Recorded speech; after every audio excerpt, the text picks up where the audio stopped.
I'm Tyler Suiters. In this week's edition of The Mix on Energy Now, we took a closer look at carbon capture and storage. This is a technology that may be make or break technology for the coal sector, essentially capturing carbon emissions and storing them somewhere so they don't get into the atmosphere. But is this viable? Can it work? And do we have the patience to wait? Joining us now is Jeff Biggers from Illinois. He is an anti-coal campaigner and author, and his most recent book is Reckoning at Eagle Creek, a closer look at coal in the heartland of America. Jeff, it's good to have you back with us today.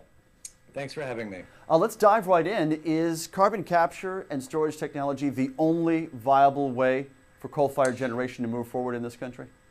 You know, I think that's a great question, and the answer is certainly not. I think even Secretaries Chu and so many other administration officials today say that we really have to look at the whole smorgasbord of alternatives to ultimately move us toward clean energy.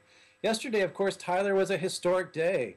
Right in the heartland of coal country in Kentucky, a utility cooperative, after a year of very important discussion and putting everything on the table, decided to cancel their plans to build 2 coal-fired plants in Clark County and put the money toward renewable energy and energy efficiency.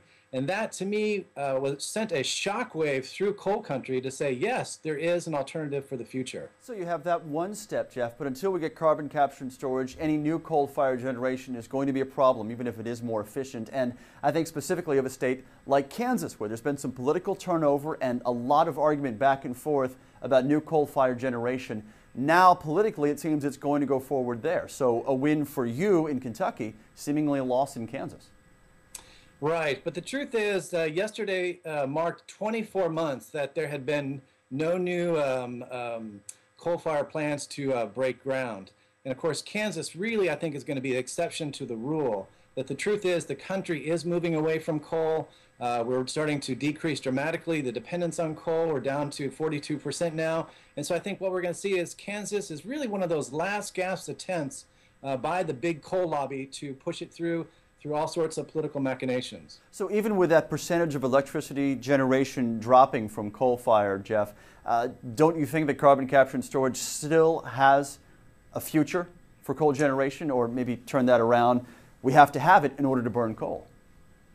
You know, it doesn't. I really believe that there's a new movement now that says we have to commit to retiring and phasing out our coal-fired plants by 2030 or 2040 if we're going to have a feasible future. And I think that's what really we're starting to discuss now is it cost effective? Is it worth it? Is it really worth the massive investment it's going to take to try to get carbon capture and storage going? Because as you know, not one person can come onto your program and tell you it's going to be economically feasible and safe with all the guarantees within the next decade or two. It's simply too late. And it's not economically feasible, Jeff, true, unless there's a price on carbon, right? We have to put a price on carbon here in the U.S. and really worldwide in order to have companies use this technology and make it not just commercially viable, but commercially economical too. Right, or a price on carbon to really ramp up the investment in renewable and clean energy. I mean, if you look at the coal-fired plant in Meredosia, for example, where they're going to be shifting and trying to do this new oxy-combustion for the future gen, right now they're operating about $23 to $27 a megawatt. What we've really been hearing about future gen, and once again, it's really in this kind of experimental stage that nobody can really give you a straight answer, is it's going to be closer to $80 to $100 a megawatt range, which is, think about it, quadruple of what we're paying now. Is that really a feasible alternative for the future? Well, let's back up a little bit on future gen, Jeff. This was started and then stopped under the Bush administration. Now it seems there's a little bit of momentum again. Nonetheless, a very expensive public-private partnership to work on carbon capture and storage. It's in your home state of Illinois. What is your take on that, not as a campaigner, but as a resident? Because this could be a future, not just for jobs, but for the coal sector in your entire home state. Right. I'm just back actually from visiting with residents in the Meredosia community yesterday. It's one of the poorest communities we have here on the Illinois River. They feel as if this thing has gone way too quickly with a tremendous lack of transparency, Tyler. There's so many questions that aren't being asked. For example, what is really the discussion and answers about leaking of the carbon when they want to pipe it across the state into ground aquifers? You have so many farms that will be affected, thousands of acres. And you have people who are really concerned because no one really has been forthright about possible leaks, possible acts. You're right on the edge of the Wabash seismic zone. People really want to know what sort of situation they're looking at.